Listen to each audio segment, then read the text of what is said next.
कि फिर एक बार बिहार सरकार की भद्द पिट गई। नगर निकाय चुनाव में अति पिछड़ों के आरक्षण के मुद्दे पर भी इसी प्रकार सरकार की पिटाई हुई थी, भद्द पिटी थी और अंत में सरकार को पीछे हटना पड़ा था। और आज तक अति पिछड़ा आयोग की रिपोर्ट को सरकार पब्लिक नहीं कर पाई। और देखिए, जब मुकुल रोहतगी जैसे सीनियर व्यक्ति सुप्रीम कोर्ट में उपस्थित हुए तो यहाँ बिहार सरकार को चाहिए था कि देश के नामी गिरामी बड़े बड़े वकीलों को उपस्थित कराते, लेकिन यहाँ पर तो कोई दिल्ली से बड़ा वकील आया नहीं।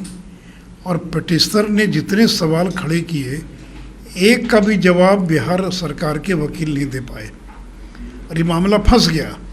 अब इस मामले का क्या होगा मुझे पता नहीं है। देखिए, ये तो बीजेपी सरकार का ही निर्णय था। जिस समय जून महीने में बिहार के कैबिनेट ने फैसला लिया, उसमें आरजेडी उस सरकार में शामिल नहीं थी। तारकिशोर जी डिप्टी सीएम थे, सम्राट चौधरी थे उस सरकार में, तो ये बीजेपी की सरकार का ही फैसला है। तो उसके बाद हम लोग तो अलग हो गए। तो जिस तरह से इन्होंने ये जातीय गणना के काम को करवाया है, और इसलिए जो भी सवाल उठे सुप्रीम हाई कोर्ट के अंदर, एक का भी जवाब नहीं दे पाए।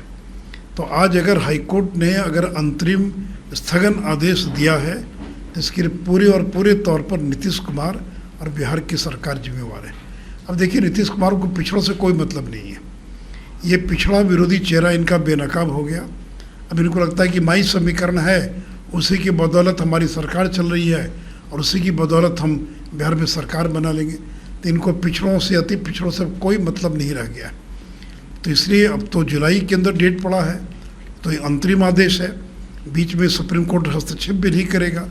फिर क्या जुलाई में फैसला आता, फिर उसकी अपील होगी सुप्रीम कोर्ट के अंदर। तो इसलिए मैंने पूरा जो ऑर्डर है मैंने पढ़ा है, तो इसमें जो पिटिशनर्स के द्वारा जो सवाल पैदा किए गए, किसी का भी जवाब बिहार सरकार के वकील ठीक प्रकार से नहीं दे पाए।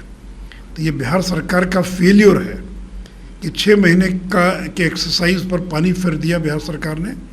क्यों नहीं मुकुल रोहतगी अगर विपक्ष से आ सकते हैं सुप्रीम कोर्ट में, तो यहाँ क्यों नहीं दिल्ली से बड़े बड़े वकीलों को लाकर खड़ा किया गया उस मुद्दे पर जो है। तो इसलिए जिस तरह से नगर निकाय चुनाव में अति पिछड़ों के आरक्षण पर बिहार सरकार की भद्द पीटी थी, उसी प्रकार ये जातीय गणना के मुद्दे पर बिहार सरकार की काफ़ी बदनामी हुई है। आज कोर्ट ने स्टे कर दिया, चूँकि ये लोग उन बातों का जवाब नहीं दे पाए। जो क्या लगता है कि सरकार इसके पीछे कुछ मंशा रखती है कि ये जातीय गणना? नहीं, देखिए, ये किसी तरह से गंभीर नहीं है। इसलिए मैंने कहा कि अब इनकी राजनीति माई समीकरण के इर्द गिर्द घूम रही है। इनको पिछड़ों से मतलब नहीं, जो अति पिछड़ा वो तो बीजेपी के साथ आ गया। तो इनका पूरा भरोसा केवल माई समीकरण पर है।